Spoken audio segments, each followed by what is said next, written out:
What are we doing today? Today we're going to College Station. We're doing a little bit of a shakedown trip for the airplane. We're heading up to Arkansas on Wednesday. So we want to just kind of get a couple things situated, make sure everything is good. It's actually quite a bit cloudier than what we were anticipating. I do have an IFR flight on file. I was hoping not to have to use it, but it does not appear to be that way. And they've got delicious lunch up there. They do have really good lunch. It's good fly-in restaurant. I think it's called Gate 12 Bar and Grill. You park right on the ramp and then just walk right around the corner, real close. And some cool like really Air Force planes up there too. They come in and out. Yeah, the last time I was there was a couple T-38s, I think there. But probably won't see too much of that on a Saturday. Ready to go. Got the kids in back reading books. Made them do that instead of iPads this time. Great. Okay. Getting ready. Kestrel traffic, Centurion 2319er Sierra departing 12. We're going to be on northeast departure, Kestrel traffic.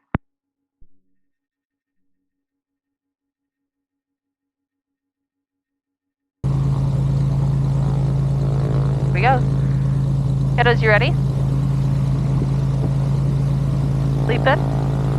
We got a thumbs up and a head nod. Sleepy head nod. Turn you guys off now. Go.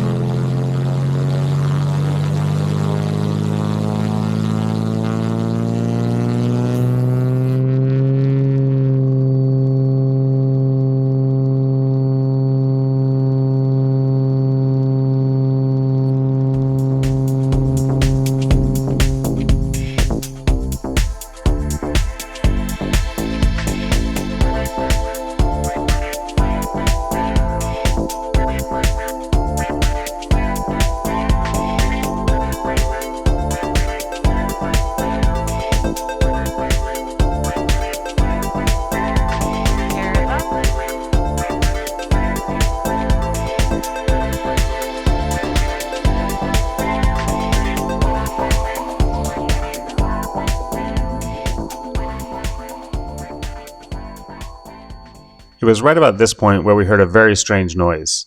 It's a new airplane to us, so we're hyper aware of anything out of the ordinary, and this was certainly that. It sounded a little bit like a buzzing, or a hissing, or a whining sort of sound, which we couldn't figure out what it was. San Antonio approach, Centurion 2319er Sierra, 2,700, climbing 3,000, direct pinch. Centurion 2319er Sierra, departure ident, climb and maintain 9,000.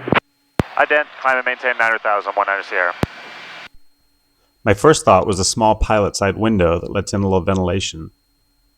Do you hear any whistling in your headset? Centurion 19 Sierra, radar contact, 5 miles north of the Kestrel Airport. 19 Sierra. No, not my headset. I hear like the window, I think. I think I know what you're talking about. It doesn't seem like it's coming through my headset though. Unfortunately, you can't hear it on the headset recording, but the noise kept going and we couldn't for the life of us figure out what it was.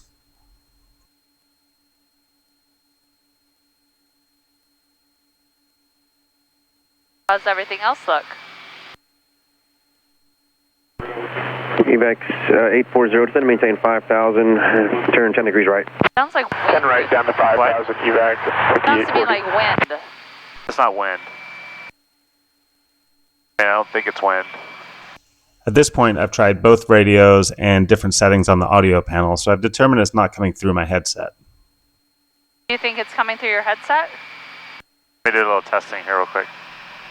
Next was to see if it's an engine issue. We're climbing at 2,500 RPM, so I reduced it to 2,400 RPM to see if I can still hear it. No change, so then I tried the alternator switch. Turning the alternator off, no change, and then back on.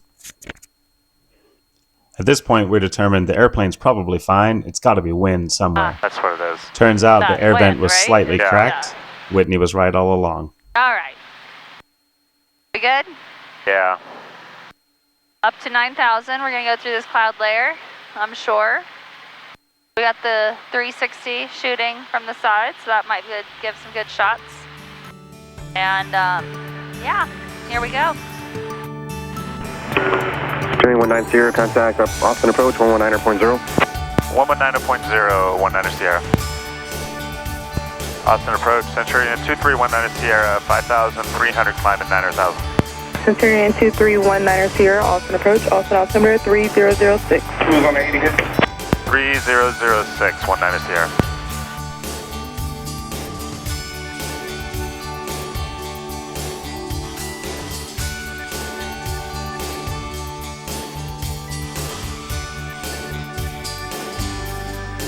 One nine Sierra, flight heading 070, the winds are pushing you south.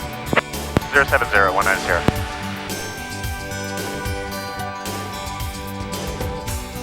One nine Sierra, and if you're able to, you can track procedure at the Rowdy. Alright, we'll check procedure at Rowdy for 19 Sierra.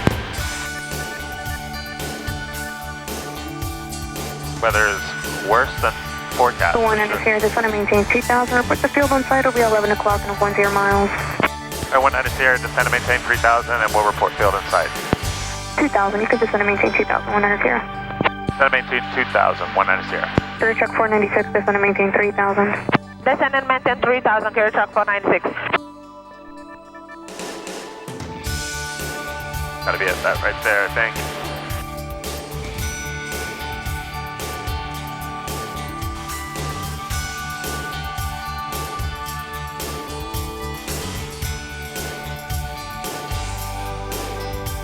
And 19 Sierra has field in sight. 19 Sierra, Roger, join final at Rowdy, cleared visual approach, runway 35, contact Easterwood Tower 118.5, have a good day. Join the final at Rowdy for the visual 35 and over to tower for 19 Sierra. Easterwood Tower, Centurion 2319 Sierra, 3,300 descending 2,000, joining the final at Rowdy. November 2319 Sierra, Eastwood Tower, runway 35, clear to land. Middle land 35, 2319 Sierra.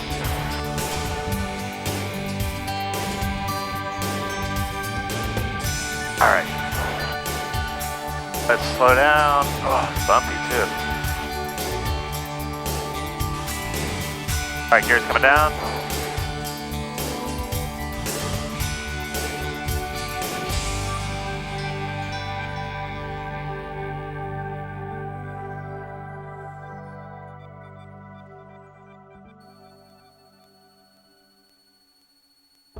Gas, undercarriage, mixture, prop, seatbelt switches. Good. Libby does, yeah, she has her seat.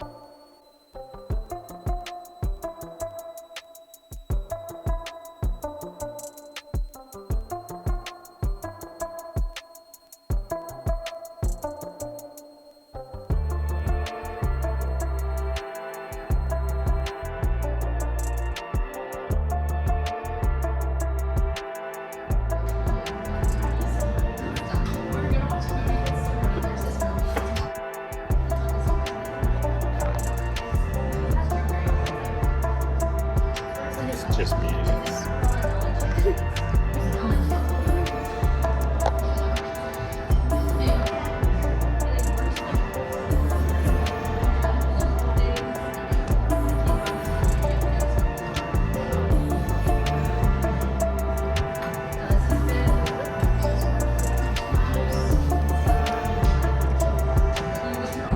All right, hangar 12, or sorry, gate 12, bar and grill. What do we think? It was good. Libby? Really good, in fact. We got the salmon sliders, crab cakes, and stuffed mushroom. Yeah, really good. Tasty. Kids got the fancy grilled cheese. With vanilla bean ice cream. Mm-hmm. Pretty good. We like it. Now we're gonna brave the weather and head on back. Doesn't look terrible, just some overcast layers. San Antonio's calling for overcast at 6,000 or 5,000. So we'll descend through that and then cancel IFR. But we already have a flight plan filed.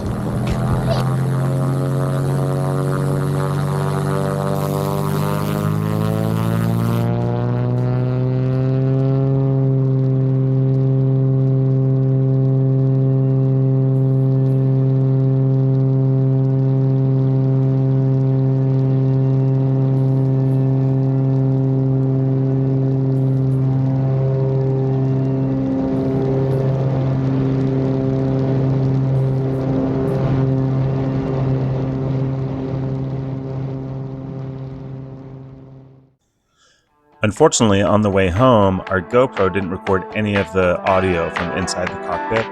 We'll try to figure out what happened and make it better on the next flight. The flight itself was pretty easy back from College Station.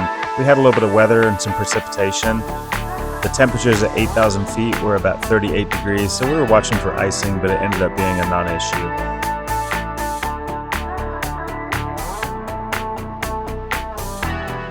Although we were IMC most of the way back, we did get to see one of the more interesting landmarks in Central Texas. Apparently this is a property owner whose last name is Luca, and he decided to clear cut the forest around his property so that he could spell his last name, and it's actually visible from space. The height of the letters is about 0.6 miles, and the entire name is about 3 miles in length.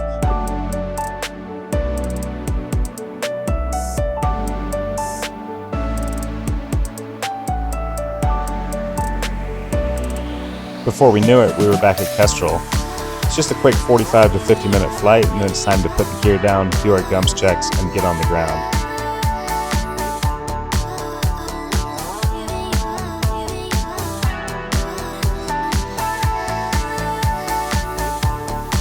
Kestrel is always a really interesting place to land.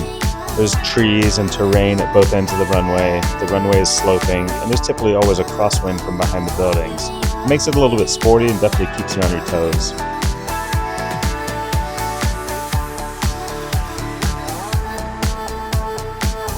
Landing on 1-2, you typically end up going down the hill before you can get the wheels on the ground, and then the runway starts to level out a little bit where you can touch down.